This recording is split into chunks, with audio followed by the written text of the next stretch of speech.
스킨 FM 9번째 에피소드. 두드러기가 생겼어요.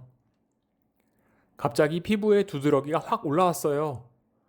약 먹으면 가라앉는데 며칠 지나면 또 올라와요. 두드러기는 진료실에서 정말 흔하게 마주하는 증상입니다. 대부분은 알레르기 반응이 맞습니다. 하지만 문제는 원인을 정확히 알기 어렵다는 것이죠. 반복되는 두드러기를 어느 정도 조절하며 지낼 수는 있어요. 오늘은 두드러기의 원인과 치료, 그리고 만성화되는 경우에 대한 현실적인 조언을 나눠보겠습니다. 여기는 스킨 FM입니다.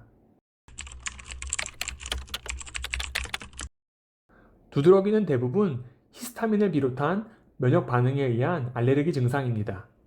음식, 약물, 물리적인 자극, 감기 같은 컨디션 저하, 열, 햇빛 등으로 유발되죠. 하지만 문제는 우리가 생각하는 원인 물질이 명확히 확인되지 않는 경우가 많다는 것이에요. 즉, 알레르기 반응은 맞지만 정확히 어떤 자극에 반응하는지 찾기 어려울 수 있다라는 뜻이죠. 많은 분들이 도대체 뭐 때문에 이런 반응이 나는 거죠? 하고 물으십니다. 그래서 병원에서는 마스트 검사, 알레르기 항원 검사 같은 혈액 검사나 유발 테스트를 시행하기도 합니다. 하지만 현실적으로 이런 검사에서 뚜렷한 원인이 나오는 경우가 생각보다 드물어요. 특히 두드러기가 만성적으로 반복될 경우에는 검사보다는 증상 양상에 맞춘 조절이 더 중요한 경우도 많습니다. 검사가 불필요한 건 아니에요. 하지만 검사 하나로 모든 원인을 명확히 알 수 있다라는 기대는 조금 내려놓으시는 게 좋습니다. 두드러기가 6주 이상 반복되면 만성 두드러기로 분류합니다.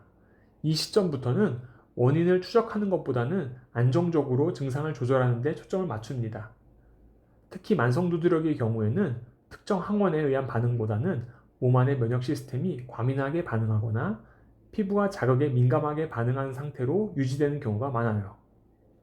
이런 경우 자가 면역 반응, 자율신경계의 민감성, 스트레스, 온도 변화 같은 비특이적인 자극 등이 작용하기도 하죠.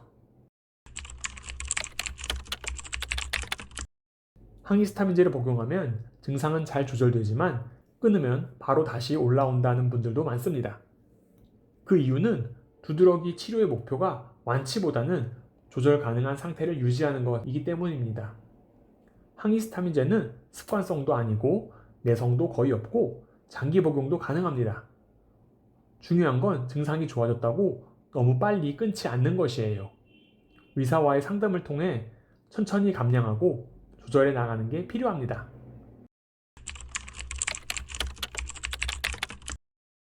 피로가 누적되지 않게 조절하고 격한 운동이나 음주 후 증상을 체크해 주시는 게 좋고, 피부 자체보다도 몸 전체의 리듬 변화가 두드러기에 영향을 줄 때가 많습니다. 그래서 어떤 땐 스트레스, 수면 부족, 컨디션 저하가 주요 원인이 되기도 해요. 두드러기는 대부분이 알레르기성 반응이지만 원인을 정확히 알 수 없는 경우도 많고 완치보다 조절이 핵심인 질환입니다. 너무 조급하게 생각하지 마세요. 꾸준히 약을 복용하고 생활을 조절하다 보면 발병 빈도가 줄고 자연스럽게 괜찮아지는 시점도 찾아옵니다. 오늘 이야기는 여기까지 해보겠습니다. 오늘도 편한 피부 되세요. 스킨 FM이었습니다.